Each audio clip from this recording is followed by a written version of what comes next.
मैं ओशो अपनी बातें प्रारंभ करने से पहले आप सबके भीतर बैठे परमात्मा को प्रणाम करता हूं। मेरा प्रणाम स्वीकार करें। चार्ल्स गुरजीएफ से उनके एक शिष्य ने पूछा, आप मनुष्य को प्रेम करते हैं या नहीं? पूछने का कारण था क्योंकि गुरजीएफ मनुष्य के संबंध में अति कठोर सत्य बोलता था। कहता था, मनुष्य है ही नहीं पृथ्वी पर, मशीनें हैं। मनुष्य तो कभी कभार पैदा होता है, कोई बुद्ध, कोई जीसस, कोई जरथुस्त्र, शेष तो सब यंत्र हैं। धोखे में हैं मनुष्य होने के। मनुष्य हो सकते थे, हो सकते हैं, लेकिन मनुष्यता जन्म के साथ नहीं मिलती। उपलब्ध करनी होती है, अर्जित करनी होती है, आविष्कृत करनी होती है। गुरजीएफ यह भी कहता था कि आत्मा सभी व्यक्तियों में नहीं होती। यह और भी कठोर बात थी, क्योंकि सदा से ऐसा ही कहा जाता रहा है कि आत्मा प्रत्येक के भीतर है। लेकिन गुरजीएफ कहता था, सोई हुई आत्मा का होना और न होना बराबर है। जागे तो ही है, सोई हो तो नहीं है। कितनों की आत्मा जागी हुई है, जिनकी जागी है वे ही आत्मवान हैं, शेष सब आत्महीन हैं। इसलिए प्रश्न स्वाभाविक था और शिष्य ने पूछा कि आप मनुष्य को प्रेम करते हैं या घृणा? आपके वचन बड़े कठोर हैं। गुरजीएफ ने जो कहा उस पर खूब ध्यान देना। गुरजीएफ ने कहा, मनुष्य जैसा है उसे तो मैं घृणा करता हूं, उसकी 7 पीढ़ियों पीछे तक घृणा करता हूं, और मनुष्य जैसा हो सकता है उसके प्रति मेरे मन में सिवाय समादर के और कुछ भी नहीं। मनुष्य जैसा है वह तो कूड़ा कचरा है, लेकिन जैसा हो सकता है, जैसा है वह तो कीचड़ है, लेकिन हो सकता है कमल। बीज का क्या मूल्य? बीज जब विकसित हो, फूल खिले, गंध उड़े तो कुछ मूल्य है। हम केवल संभावना की भांति पैदा होते हैं। जीवन एक अवसर है जीवन को पाने का। इससे ही तृप्त मत हो जाना, नहीं तो चूक जाओगे। इससे ही राजी मत हो जाना। मत समझ लेना कि जन्म मिल गया तो जीवन मिल गया, जन्म मिला तो केवल मृत्यु मिली, क्योंकि जन्म का अंत मृत्यु में है। जीवन तो मिलता है जन्म से नहीं, ध्यान से। एक और जन्म चाहिए, ध्यान का जन्म। द्विज होना होगा। एक जन्म तो मिलता है माता पिता से, एक जन्म देना होता है स्वयं को। जो माता पिता से मिलता है वह तो देह का जन्म है। देह तो मरेगी, वह तो क्षण भंगुर है, पानी का बबूला है, अभी नहीं। एक और जन्म है जो स्वयं को ही देना होता है, वही शाश्वत है, वही ले जाता है महाजीवन में। कबीर के ये सूत्र उसी महाजीवन की तरफ एक एक सीढ़ियों की भांति हैं। सीधे सादे वचन पर महावाक्य हैं ये।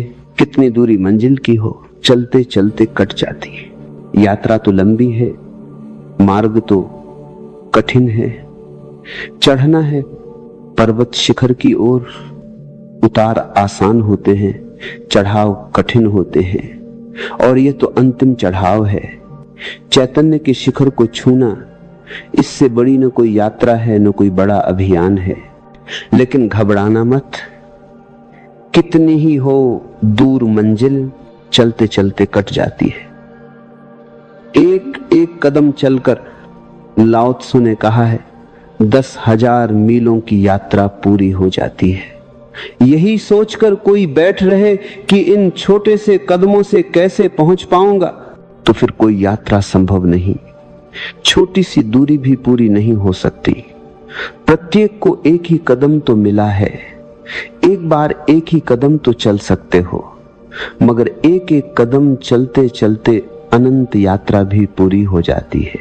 ये छोटे छोटे कदम हैं जो कबीर सुझा रहे हैं। पहले तो बात करते हैं उस अंतिम घड़ी की, उस शिखर की, ताकि तुम्हारे मन में वीणा बज उठे। पहले तो दिखाते हैं दृश्य दूर गौरी शंकर का, प्रभात के सूर्य में स्वर्ण जैसा चमकता हुआ, ताकि तुम्हारे भीतर भी एक अदम्य अभीप्सा जाग सके। और अभीप्सा जागे तो ही कोई यात्रा पर निकल सकता है। इतनी कठिन यात्रा छोटे मोटे विचारों से नहीं होती। महासंकल्प चाहिए, समग्र संकल्प चाहिए। इसलिए सारे संतों ने पहले तो परमात्मा की आनंद अनुभूति के गीत गाए हैं कि तुम्हारे भीतर बीज अंकुरित हो उठे, उठे एक अदम्य भाव कि मैं भी पाकर रहूंगा। यह भरोसा जगाया है कि मिल सकता है तुम्हें भी। और फिर उस लंबी यात्रा के पड़ावों की चर्चा की है। छारे पर यो आत्म मतवारा, कहते हैं कबीर जैसे वर्षा हो उठे, जैसे घिर जाएं मेघ और अमृत बरस उठे। ऐसा हुआ है। छारे पर यो आत्म मतवारा, ऐसी वर्षा हुई है आनंद की कि आत्मा मतवाली हो गई है। पीवत रामरस करत बेचारा, अब रामरस पी रहा हूं, जी भरकर पी रहा हूं। जितना पी सकूं उससे ज्यादा बरस रहा है। इस आनंद अमृत में मदमस्त हूं, नाच रहा हूं, गा रहा हूं। और एक विचार उठता है, बहुत मोली महंगे गुड़ पावा। लेकिन ये जो मधुरिमा मिली है, ये जो गुड़ मिला, ये जो मिठास मिली, ये बहुत कीमत चुकाकर मिला। यूं ही नहीं मिला, मुफ्त नहीं मिला। धर्म मुफ्त नहीं है और भिक्षा मांगने से नहीं मिलता। और धर्म सस्ता नहीं है। और थोथे क्रियाकांडों, यज्ञ हवन, पूजा पाठ, इस सब धोखे में समय मत खराब करना, ऐसे नहीं मिलता। कहते हैं कबीर, बहुत मूल्य महंगे गुड़ पावा, बहुत कीमत चुकाई, तब यह मधुरिमा मिली है, तब यह मिठास मिली है। क्या कीमत चुकाई? लय कसाब रस राम चुआवा। वह जो कषाय रस भरे हुए थे, उनको निकाल बाहर किया। क्रोध है, मोह है, लोभ है, काम है, ईर्ष्या है, मद है, मस्तर है। कषाओं से हम घिरे हैं। कषा यानी शत्रु। इन शत्रुओं को जब निकाल कर बाहर किया, लय कसाब, राम ने जब ये सब कषाएं ले ली, जब हमने सब ये कषाएं उसे दे दी, उसके चरणों में चढ़ा दी। फूल चढ़ाने से कुछ भी ना होगा, फूल तुम्हारे हैं भी नहीं। तोड़ लिए गुलाब की झाड़ी से और चढ़ा दिए परमात्मा पर। परमात्मा भी तुम्हारा जूठा डॉट पत्थर की मूर्ति, और फूल भी उधार डॉट वे भी गुलाब के तुम्हारे नहीं।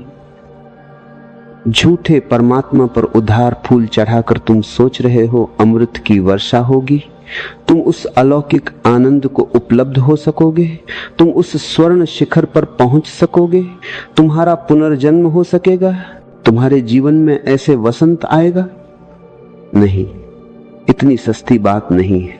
कबीर कहते हैं सब कषाएं जब उसके हाथ में दे दी, अहंकार, मद, मत्सर, काम, क्रोध, लोभ, सब चढ़ा दिए उसके पैरों पर।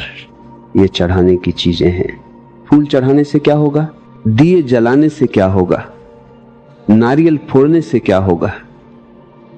सिर चढ़ाओ, अहंकार चढ़ाओ। आदमी बड़ा चालबाज है। नारियल आदमी के सिर जैसा मालूम पड़ता है, इसलिए उसको खोपड़ा भी कहते हैं ना। उसके आंखें भी होती, दाढ़ी मूंछ। आदमी ने तरकीब निकाल ली, अपना सिर चढ़ाने की जगह नारियल चढ़ाने लगा। अपना लहू चढ़ाने की जगह उसने मंदिर की मूर्तियों पर कुमकुम चढ़ा दी, लाल रंग से मूर्तियां पोत दी हैं। किसको धोखा दे रहे हो? बहुत मोली महंगे गुड़ पावा, लय कसाब रस राम चुआवा। जब राम ने सब कषाएं रखवा ली अपने चरणों में, तब रस की वर्षा हुई, तब उसने अमृत पिलाया। तुम्हारा पात्र अगर गंदा हो तो उसमें अमृत भी पड़ेगा तो गंदा हो जाएगा। तुम्हारा पात्र अगर जहर से भरा हो तो उसमें अमृत कौन डालेगा? पहले तो इस सारे जहर को परमात्मा को सौंप देना होगा। और कुछ तुमसे मांगता नहीं परमात्मा, कोई धन नहीं मांगता, कोई पद नहीं मांगता, कोई प्रतिष्ठा नहीं मांगता। मांगता है तुम्हारे रोग, तुम्हारी बीमारियां, ताकि तुम्हें स्वास्थ्य दिया जा सके। प्रार्थनाएं तो करते हैं लोग कि जलो दीप, ज्योति दीप जरो। प्रार्थनाएं तो लोग करते हैं अंधकार गहन है, हे परमात्मा, हे ज्योतिर्मय ज्योति दे, पर कीमत चुकाने की बात ही भूल जाते हैं। बस प्रार्थनाएं चलती रहती हैं और ऐसी प्रार्थनाएं न सुनी जाती हैं, न ऐसी प्रार्थनाएं कभी किसी सार्थकता को उपलब्ध होती हैं। ऐसी प्रार्थनाओं में गंवाया समय, बस सिर्फ गंवाया समय है। प्रार्थना का मूल्य तभी है, प्रार्थना की प्रामाणिकता तभी है जब तुम उसके साथ मूल्य भी चुकाने को राजी हो। और मूल्य क्या है? कूड़ा कचरा सब चढ़ा दो उसके चरणों में। देने योग्य तुम्हारे पास और है भी क्या? हीरे जवाहरात तो हैं भी नहीं, कंकड़ पत्थर हैं, मगर इनको ऐसे छाती से लगाकर बैठे हो। मेरे पास लोग आते हैं, वे कहते हैं क्रोध छूटे नहीं छूटता। क्रोध से पाया क्या है जो इतना जोर से पकड़े हो? दुख पाया, पीड़ा पाई, जहर पाया, फिर भी छूटता नहीं। और उनकी बात से ऐसा लगता है जैसे क्रोध ने उन्हें पकड़ा है। शेख फरीद के पास ऐसे ही किसी आदमी ने जाकर पूछा था। फरीद कबीर के समसामयिक थे कि क्रोध नहीं छूटता। फरीद मस्त मौला आदमी थे, बैठे थे, उठकर खड़े हो गए। पास ही खंबा था मंदिर का, उस खंबे को जोर से पकड़ लिया और चिल्लाने लगे, छुड़ाओ छुड़ाओ। भीड़ इकट्ठी हो गई। लोगों ने कहा कि आपका दिमाग तो ठीक है, आप अचानक पागल तो नहीं हो गए? खंबे को आप ही पकड़े हो और कहते हो बचाओ छुड़ाओ। फरीद ने कहा, इस आदमी को उत्तर दे रहा हूं, यह कहता है क्रोध से छुड़ाओ, जैसे कि क्रोध ने तुम्हें पकड़ा हो। अब ये खंबा थोड़े ही मुझे पकड़े है, मैं ही इसको पकड़े हूं। ये रहा, छोड़ दिया तो छूट गया। इस बोध को स्मरण में लो। ये भी तरकीबें हैं तुम्हारे मन की। क्रोध से छुड़ाओ, मोह से छुड़ाओ, लोभ से छुड़ाओ। इसमें तुमने मौलिक भ्रांति को स्वीकार ही कर लिया कि जैसे इन्होंने तुम्हें पकड़ा है। इन्होंने तुम्हें नहीं पकड़ा है, तुम ही इन्हें पकड़े हो। तुम जिस दिन छोड़ना चाहोगे, क्षण भर भी देर नहीं करनी होगी। तुमने निर्णय किया और छूटे, तत्क्षण छूटे। लय कसा ब्रस राम चुआवा, तन पाटन में कीन्ह पसारा। कितने शरीर के नगरों में से तुम गुजर चुके, कब सीखोगे पाठ? प्रत्येक शरीर एक गागर थी जिसमें परमात्मा का सागर उतर सकता था, मगर तुम भरे रहे राख से, कूड़े करकट से, कंकड़ पत्थर से। तुमने परमात्मा को अवकाश न दिया, स्थान न दिया। कितने शरीरों से गुजर गए हो यूं अंधे, आंख बंद किए। कितने अवसर तुमने गंवाए हैं, उसकी अनुकंपा अपार है कि फिर तुम्हें अवसर देता है। थकता ही नहीं, आशा नहीं छोड़ता, तुम पर भरोसा नहीं छोड़ता। तुमने उस पर भरोसा नहीं किया है, उसका भरोसा अडिग है, अथक। आज नहीं कल तुम लौट ही आओगे।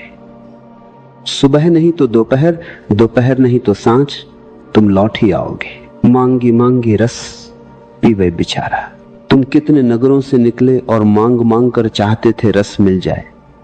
बड़े नासमझ हो, कबीर कहते हैं बड़े बेचारे हो, बड़े दया योग्य हो, दया के पात्र हो। मांगी मांगी रस पीवे बेचारा। आशा रखते हो कि मांगने से अमृत मिल जाएगा। मांगने से अर्थ है हमारी वासनाएं, हमारी आकांक्षाएं, हमारी अभिलाषाएं, ये सब भिखमंगेपन के सबूत हैं। हम मांगते ही चले जाते हैं, यह दो वह दो। हमारी मांग कभी समाप्त ही नहीं होती। एक मांग पूरी नहीं होती कि 10 नई मांगे खड़ी हो जाती। हमारा भिक्षा पात्र भरता ही नहीं, भरना जानता ही नहीं। मांगी मांगी रस पीवे बेचारा। रस कहां मिला तुम्हें? बिन मांगे मोती मिले, मांगे मिले ना चून।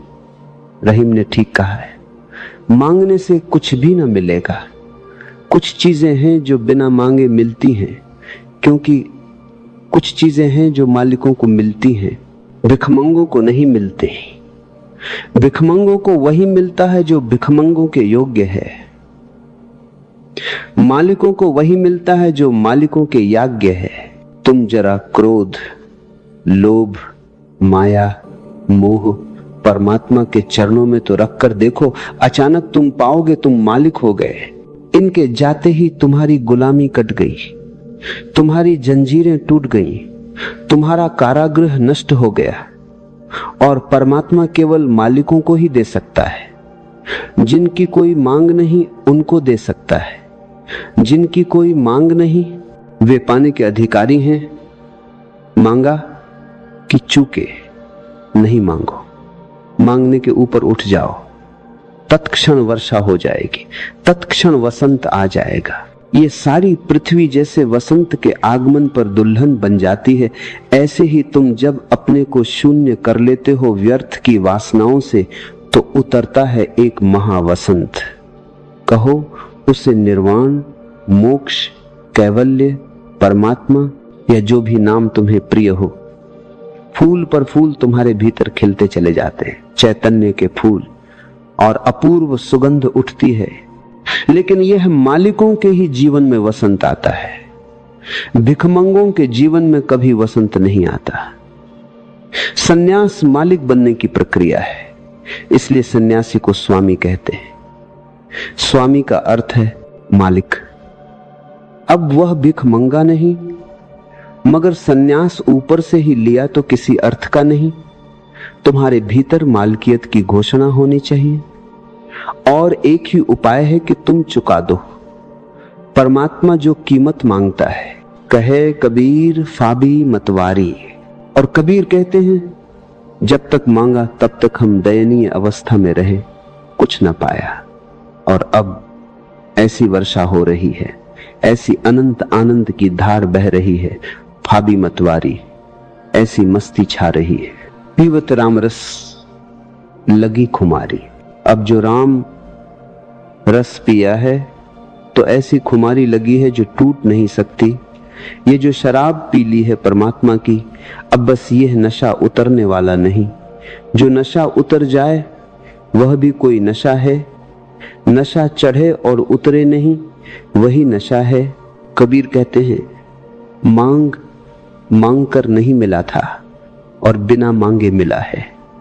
ऐसे ही तुम्हें भी मिलेगा, और इस खुमारी को पाए बिना जाना मत, विदा मत होना। कितनी ही प्रतीक्षा करनी पड़े, प्रतीक्षा करना, और कितना ही श्रम करना पड़े, श्रम करना, और कितनी ही कठिनाई हो उसके चरणों में अहंकार चढ़ाने में, झेल लेना कठिनाई, मगर ये सिर चढ़ा ही देना है। उस परमात्मा के सामने तुम्हारे हृदय की वीणा बजनी चाहिए। भिखमंगा ये नहीं कर सकता, वह तो रोता है, गिड़गिड़ाता है। उसकी वीणा पर क्या आनंद के गीत उठेंगे, वह क्या वसंत को पुकारेगा। वह तो कौड़ियों के पीछे दीवाना है, उसकी नजर तो कौड़ियों पर अटकी है। रामकृष्ण कहते थे चील आकाश में भी उड़ती है तो भी उसकी नजर घूरे पर पड़े मरे चूहे में लगी रहती है। उड़ती आकाश में है लेकिन नजर घूरे पर लगी रहती है। मरे चूहे में, तुम मंदिर में भी बैठे हो, नजर कहां है? कोई मरा चूहा किसी घूरे पर, हाथ में पूजा का थाल है, नजर कहां है? मुख पर राम राम है और बगल में छुरी, नजर कहां है? और नजर ही निर्णायक है। क्या तुम कर रहे हो, क्या तुम कह रहे हो, इसका कोई मूल्य नहीं। तुम्हारी दृष्टि में क्या है? क्योंकि तुम्हारी दृष्टि ही तुम्हारी सृष्टि है, वही तुम्हें निर्मित करती है, वही है सृजन की प्रक्रिया। ये तो कबीर ने उस परम दशा की बात कही। अब वह कहते हैं मार्ग की बात। मंजिल की पहले कही कि थोड़ी तुम्हारी हृदय तंत्री झंझना उठे। अब मार्ग की बात। सील संतोख ते शब्द जा मुख बसे, संतजन जौहरी सांच मानी। सील संतोख, एक तो शील का अर्थ साधारण आचरण नहीं होता, साधारण नैतिकता नहीं, साधारण चरित्र नहीं, साधारण चरित्र तो 2 कौड़ी का है, वह तो तुम्हारा अहंकार का ही आभूषण है। उससे तुम्हें मान मिलता, मर्यादा मिलती, पद प्रतिष्ठा मिलती। लोग कहते हैं, आहा कैसा धार्मिक व्यक्ति है, कैसा चरित्रवान, कलयुग में भी सतयुगी है। और तुम्हारा अहंकार फूलता है और चरित्र ऊपर से थोपी हुई बात है, जो तुम्हारे माँ बाप ने, समाज ने, चर्च ने, पंडित पुरोहितों ने सिखा दिया है, वही तुम्हारा चरित्र बन जाता है। और शील ध्यान से उठी हुई सुगंध का नाम है, कोई और नहीं सिखाता उसे। वह तुम्हारे भीतर का आविर्भाव है। जब तुम शांत होते हो तो तुम्हारे जीवन में एक प्रसाद होता है, एक सौंदर्य होता है, एक गरिमा, एक महिमा। बाहर से आरोपित नहीं, अभ्यास की गई नहीं, तुम्हारे भीतर से जागी। तुम्हारे भीतर मौन होते चैतन्य ने ही तुम्हें जो दृष्टि दी है, उसके अनुसार तुम चलते हो। वह शील, पंडित, पुरोहित जो समझाते हैं, उनके अनुसार चलते हो। वह चरित्र थोथा होता है, उसकी गहराई चमड़ी से भी ज्यादा गहरी नहीं होती। जरा सा खरोंच दो, खत्म हो जाता है। एक युवक न्यूयॉर्क गया। वह अपने मित्र के साथ बगीचे की एक बेंच पर बैठा हुआ है। एक सुंदर युवती निकली। उस युवक ने अपने मित्र से पूछा, यह कौन है? उसने कहा, यह है सुजान, $10। उसके पीछे एक दूसरी स्त्री आती थी। पूछा, यह कौन है? कहा, यह है अन्ना, $20। उसके पीछे एक तीसरी स्त्री आती थी। कहा, यह कौन है? कहा, गिलोरिया, $50। मित्र ने पूछा कि क्या न्यूयॉर्क में एक भी चरित्रवान स्त्री नहीं है? हर स्त्री की कीमत बता रहे हो? मित्र ने कहा, चरित्रवान स्त्रियां क्यों नहीं हैं, मगर तुम उनकी कीमत न चुका सकोगे। बस कीमत के भेद हैं। तुम खुद ही सोचो। तुमसे कोई पूछे कि 10 रुपए का नोट पड़ा है राह के किनारे, उठाओगे? तुम कहोगे, कभी नहीं, मैं कोई चोर हूं। लेकिन कहे कि 10 लाख रुपए पड़े हैं, तो फिर तुम कहोगे, जरा विचार करना पड़ेगा। 10 लाख छोड़ना मुश्किल हो जाएगा। मुल्ला नसरुद्दीन एक लिफ्ट में सवार हुआ। साथ एक महिला और थी। एकांत। लिफ्ट जैसे ही दरवाजा बंद हुआ, ऊपर की तरफ उठी। मुल्ला ने पूछा, अगर 1000 रुपए दूं तो तुम मेरे साथ चलने को राजी हो? उस स्त्री ने कहा, तुमने मुझे क्या समझा है? अभी रोकती हूं लिफ्ट और अभी शोरगुल मचाती हूं। मुल्ला ने कहा, ठहर, पहले पूरी बात सुन ले। 10,000 दे सकता हूं। उस स्त्री ने कहा, 10,000? शांत हो गई। कहा, ठीक है। तो मुल्ला ने कहा, और 10 रुपया? उस स्त्री ने कहा, अभी दरवाजा खोलती हूं और चीख मारती हूं। मुल्ला ने कहा, अब चीख वगैरह मारने की कोई जरूरत नहीं। उस स्त्री ने कहा, मुझे तुमने समझा क्या है? मुल्ला ने कहा, वह तो अपन ने तय ही कर लिया, अब तो मोल भाव कर रहे हैं। तू कौन है वह हम समझ गए, हम कौन है वह तू समझ गई। हम खरीदार, तू बेचने वाली। 10,000 में बेच सकती है तो बात ही खत्म हो गई, बात तो तय हो गई। अब रहा मोल भाव करने का, तो वह तो 10 रुपए से ज्यादा मेरे पास है नहीं। हर आदमी की कीमत है यहाँ बड़े से बड़े राजनेताओं की कीमत है, राष्ट्रपतियों की कीमत है, प्रधानमंत्रियों की कीमत है। हाँ, जरा बड़ी कीमत है स्वभावतः। पुलिस वाले की बेचारे की उतनी कीमत है जितनी उसकी हैसियत है। जिनको तुम चरित्रवान कहते हो, ये हो सकता है उनकी कीमत जरा ज्यादा हो और तुम न चुका सको, मगर चरित्र की कीमत होती है क्योंकि चरित्र अंतर से आविर्भूत नहीं होता, बाहर से ही थोपा गया है, और बाहर से भी थोपा गया है तो प्रलोभन के आधार पर ही थोपा गया है। तुम्हें कहा गया है कि अगर सच बोलोगे, अगर ईमानदार रहोगे तो स्वर्ग में बड़ा सुख मिलेगा। उस सुख को पाने के लिए तुम सच भी बोल रहे हो। लेकिन अगर कोई सुख देने को यही राजी हो जाए तो फिर तुम सोचोगे कि अब मरने के बाद की बात बाद में देखेंगे, पहले यहां सुख ले ले, और बात की कौन जान आया है। कोई लौटकर कहता तो नहीं आकर कि बाद में क्या घटता है। हाथ की आधी रोटी खोना कल्पना की पूरी रोटी के लिए ना समझी है। तुम्हारा गणित तुमसे कहेगा कि राजी हो जाओ, अभी फिलहाल इसको तो निपटाओ, फिर आगे का आगे देखेंगे, और अभी जिंदगी पड़ी है और पुण्य कर लेंगे। मगर ये अवसर छोड़ना ठीक नहीं। चरित्र का कोई आधार नहीं होता, स्रोत नहीं होता तुम्हारे भीतर, ऊपर से टांगा हुआ होता है। जैसे कोई कागजी फूल ले आए और वृक्षों पर लटका दे। शायद पास पड़ोस के लोगों को धोखा भी हो, लेकिन कागज के फूल हैं असली फूल, वृक्षों की जड़ों से जुड़े होते हैं। और यही फर्क है चरित्र और शील में। चरित्र होता है कागजी, आरोपित, शील होता है अंतःस्फूर्त, भीतर से जागा हुआ। जैसे झरने का कलकल नाद, ऐसे तुम्हारे ध्यान का जो कलकल नाद है वही शील है। कबीर कहते हैं, शील संतोख दोनों को एक साथ रखा, क्योंकि जहां शील है वहां संतोष है ही। चरित्रवान जरूरी नहीं है कि संतोषी हो। अक्सर लोग मेरे पास आकर कहते हैं कि हम हर तरह से नैतिक जीवन जी रहे हैं, मगर हर जगह अनैतिक लोग मजा लूट रहे हैं। ये कैसा न्याय है? भ्रष्ट लोग धन पा रहे हैं, पद पा रहे हैं। ये परमात्मा का कैसा न्याय है? इनको संतोष नहीं है अपने चरित्र से। चरित्र से इन्हें कोई रस भी नहीं है।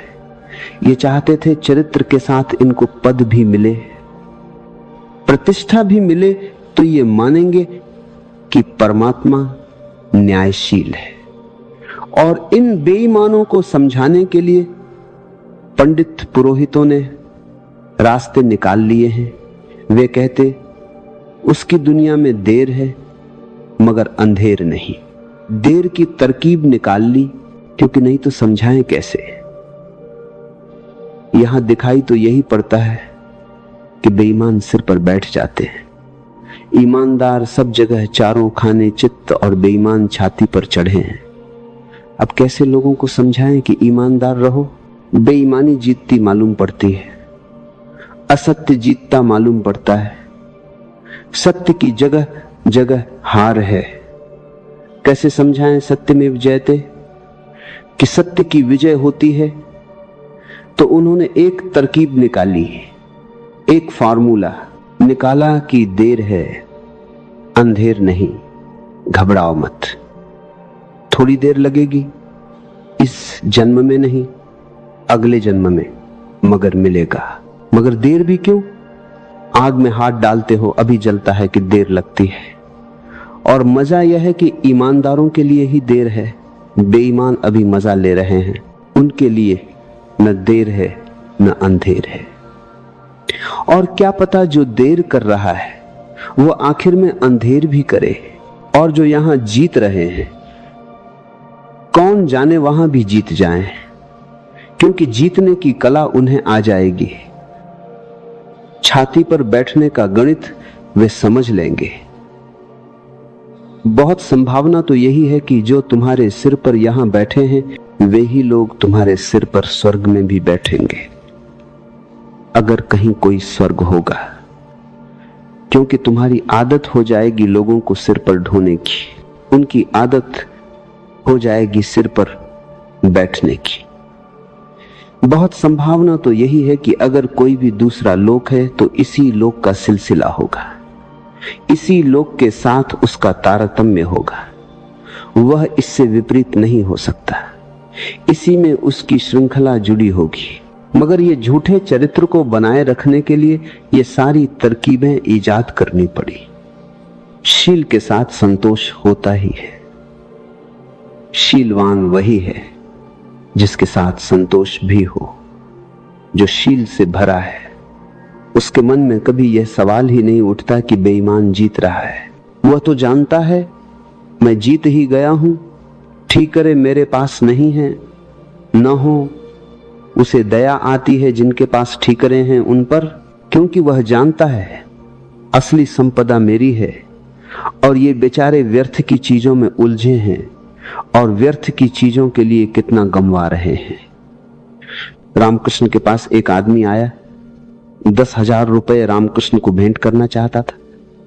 रामकृष्ण ने कहा कि तू ही इनको रख, तू ही इनको रखने का पात्र है, क्योंकि हम हैं भोगी, तू है त्यागी। वह आदमी तो बहुत चैन का। उसने रामकृष्ण से कहा, आप कह क्या रहे हैं? आप होश में हैं परमहंस देव? मुझ भोगी को त्यागी बता रहे हैं और आप जैसा त्यागी अपने को भोगी कह रहा है। रामकृष्ण ने कहा कि नहीं, भोगी मैं हूं, क्योंकि मैंने कचरा छोड़ा और रामरस पी रहा हूं, और तुमने रामरस छोड़ा और कचरा छाती से लगाए बैठे हो। त्यागी कौन? त्यागी तुम हो। हीरे छोड़ दिए, कंकड़ पत्थर पकड़े त्यागी तुम। मैंने तो हीरे पकड़े, कंकड़ पत्थर छोड़े। यह कैसा त्याग? मैं तो भोगी हूं।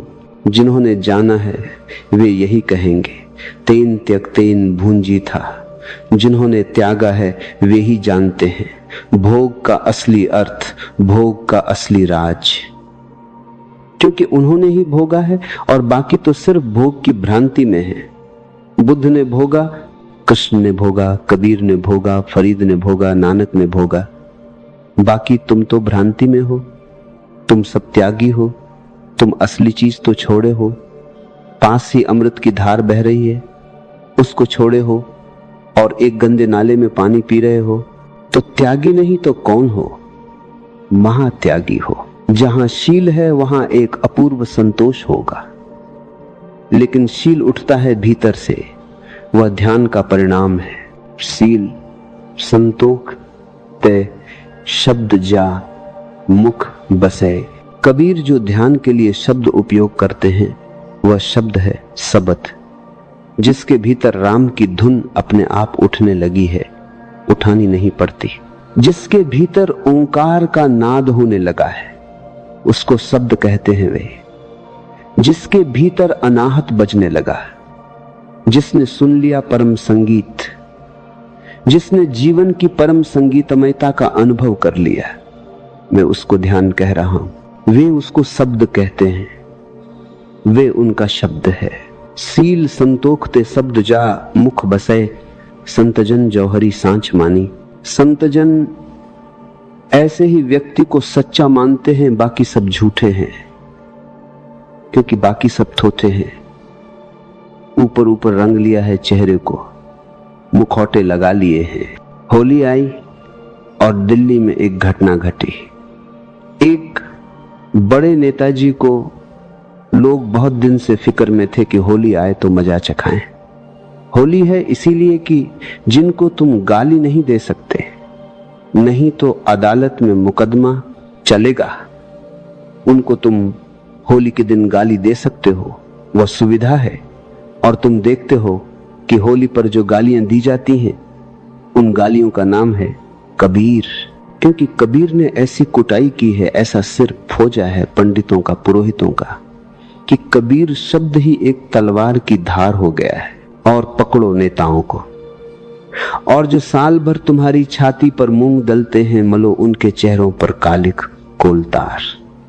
तो नेताजी को पकड़ लिया लोगों ने और खूब कोलतार मला, और आशा रखते थे कि महीने 2 महीने भी छुड़ाना मुश्किल हो जाएगा।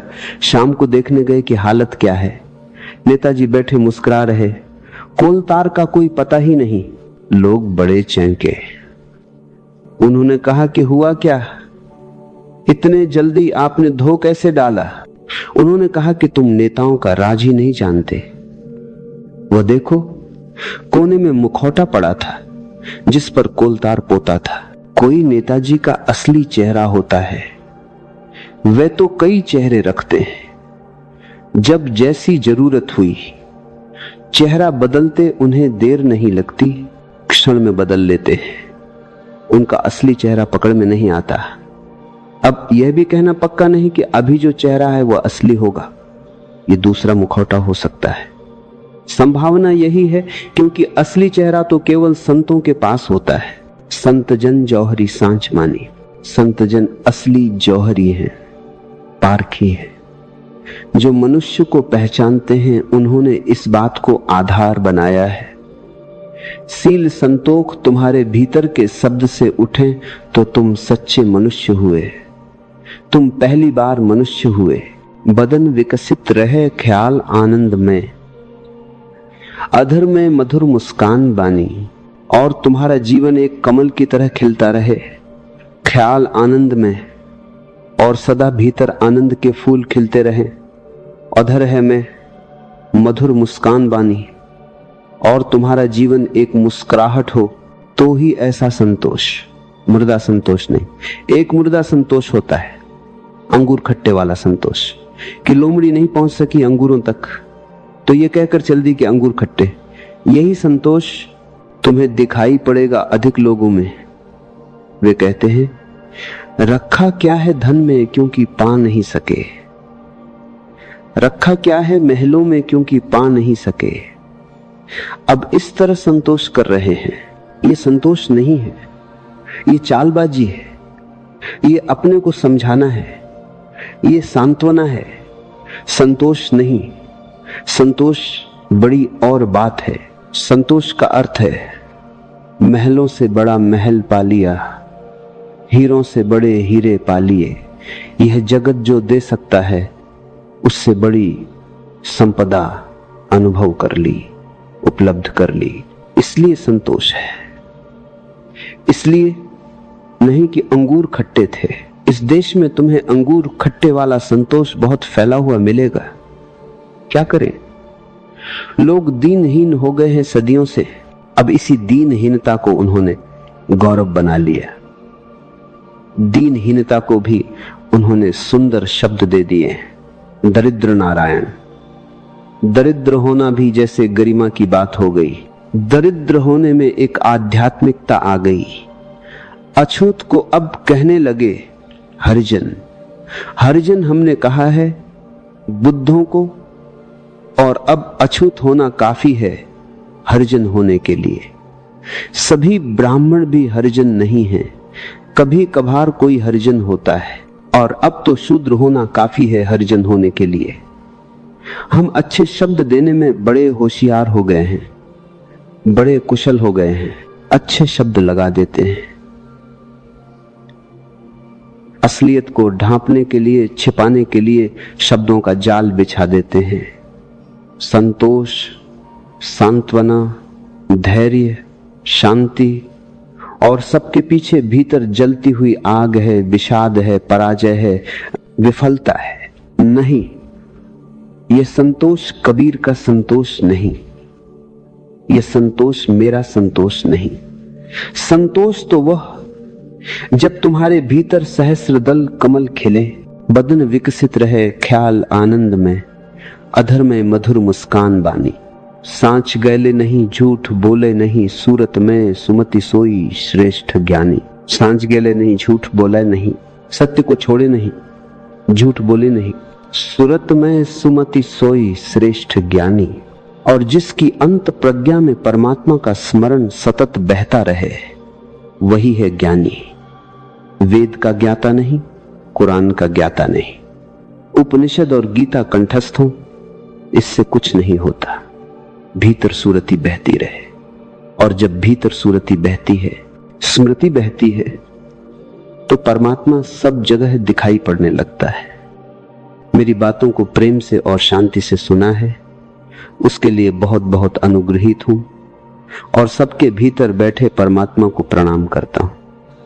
मेरे प्रणाम स्वीकार करें।